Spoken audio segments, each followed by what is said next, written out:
Kami dari kelompok 8 akan menjelaskan secara singkat tentang desain dan struktur organisasi. Desain organisasi adalah sebuah proses memilih dan mengelola aspek-aspek struktural dan kultural yang dilakukan oleh para manajer sehingga organisasi mampu mengendalikan kegiatan apa saja yang perlu dilakukan untuk mencapai tujuan bersama. Struktur organisasi adalah suatu susunan dan hubungan antara tiap bagian secara posisi yang ada pada perusahaan dalam menjalin kegiatan operasional untuk mencapai tujuan. Keputusan manajerial dan 3 dimensi struktur organisasi. A. Keputusan manajerial. Pengambilan keputusan atau decision making adalah proses identifikasi masalah dan kesempatan kemudian memecahkannya. Pengambilan keputusan yang baik merupakan bagian vital dari manajemen yang baik karena keputusan-keputusan yang menentukan bagaimana suatu cara organisasi menyelesaikan masalah, mengalokasi sumber daya, dan meraih sasaran. Keputusan manajerial sebagai pembentuk struktur organisasi meliputi 1. Pendelegasian kewenangan 2. Pembagian departemen 3. Pembagian kerja menyangkut kadar dari spesialisasi pekerjaan. Departementasi yang lebih khusus, syarat singkat dapat dijelaskan sebagai berikut. 1. Waktu dapat dibagi menjadi shift pertama, shift kedua, dan shift ketiga. 2. Pelayanan atau servis yang mencerminkan kelas pertama, kelas kedua, dan kelas turis dalam suatu kapal pesiar. 3. Langganan dapat terdiri dari departemen penjualan industri, pedagang eceran, pemerintah, militer, dan konsumen akhir. 4. Peralatan dapat diperinci, misal di dalam kelompok produksi, menjadi departemen pemotongan, perakitan, dan pembungkusan. 5. Urutan akhir. Semakin besar dan kompleks suatu organisasi akan sangat logis bila digunakan tipe departementasi, organisasi kombinasi berbagai tipe di atas. Departementasi fungsional.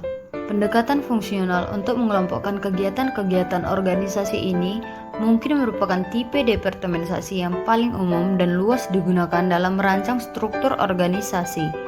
Departementasi produk.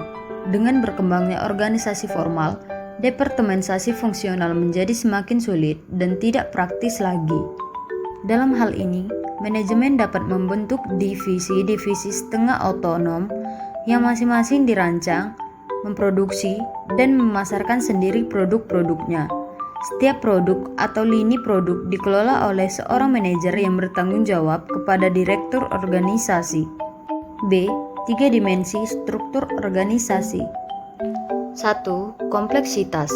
Kompleksitas adalah kompleksitas merujuk pada tingkatan diferensiasi yang ada di dalam sebuah produk organisasi. 3 bentuk diferensiasi.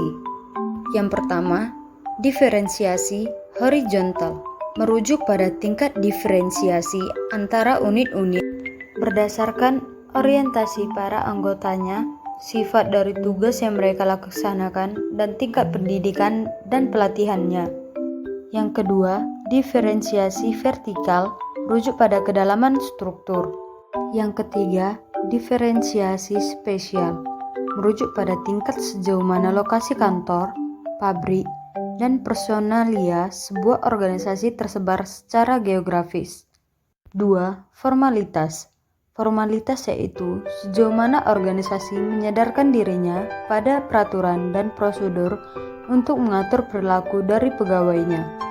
Keuntungan desentralisasi. Pertama, setiap manajer mempunyai keterbatasan terhadap jumlah informasi. Kedua, dapat menangani perubahan dengan cepat. Ketiga, memberi masukan lebih rinci bagi pengambil keputusan. Keempat, memotivasi pegawai untuk memberi kesempatan dalam pengambilan keputusan. Kelima, memberi peluang pelatih bagi manajer tingkat rendah. Keuntungan sentralisasi. Pertama, keputusan kompresif yang akan diambil. 2. Penghematan dan lebih efektif. Tinjauan mengenai struktur organisasi biasanya cukup memadai dengan menggunakan 3 parameter yang telah dijelaskan di atas. Sebagian besar telah dibahas pada bagian 2 yaitu kompleksitas, formalitas, dan sentralitas. Berbagai fungsi yang melekat pada struktur organisasi. Pengembangan struktur organisasi formal bersangkutan juga dengan penyusunan hubungan-hubungan yang terjadi dalam struktur. Hubungan-hubungan sebagai fungsi-fungsi struktural yang terjadi secara garis besar dapat diperinci sebagai berikut. Pertama, wewenang. Arti wewenang atau authority adalah hak melakukan sesuatu atau memerintah orang lain untuk melakukan sesuatu. 2. Kekuasaan. Kekuasaan atau power sering dicampur adukan dengan wewenang. 3. Tanggung jawab. 4. Akuntabilitas. 5. Komunikasi dalam organisasi. 6. Hubungan lini dan staf. 7. Rentan kendali. 8. Sentralisasi dan desentralisasi. 9. Wewenang skalar. 10. Kesatuan pemerintah. 11. Ukuran. 12. Komponen administratif. 13. Spesialisasi. 14. Standarisasi. 15. Formalisasi. 16. Sentralisasi. 17. Kompleksitas. 18. Integrasi. 19. Diferensiasi. Model desain organisasi adalah mekanisme-mekanisme formal pengelolaan suatu organisasi yang menunjukkan kerangka dan susunan perwujudan pola tetap hubungan-hubungan di antara fungsi-fungsi, bagian-bagian, atau posisi-posisi maupun orang-orang yang menunjukkan kedudukan, tugas, wewenang, dan tanggung jawab yang berbeda-beda dalam suatu organisasi. 1. Desain organisasi mekanistik. Proses kepemimpinan tidak mencakup persepsi tentang keyakinan dan kepercayaan. Proses motivasi hanya menyerap motif fisik, rasa aman, dan ekonomi melalui rasa takut dan sanksi. 2. Desain organik. Proses kepemimpinan mencakup persepsi tentang keyakinan dan kepercayaan antara atasan dan bawahan dalam segala persoalan. Proses motivasi berusaha menimbulkan motivasi melalui metode partisip. Struktur organisasi untuk manajemen talenta. Situasinya, banyak organisasi memperkenalkan strategi manajemen talenta dengan menempelkannya pada struktur yang sudah ada dalam organisasi. Studi kasus ini menggambarkan suatu pendekatan di mana strategi manajemen talenta menjadi bagian integral dari struktur organisasi dan menjadi basis bagi pengembangan strateginya. Cara-cara penanganan beberapa isu tersebut akan dibahas di bagian berikut. Masalah. Tantangan utama yang dihadapi oleh perusahaan ini adalah bagaimana mengalokasikan biaya overhead grup kepada masing-masing profit center secara adil. Masalah utamanya adalah komunikasi strategi sebagai falsafah operasional. Hal ini dipecahkan melalui kombinasi struktur. Cara menangani bagaimana masalah tersebut dijelaskan di bawah ini.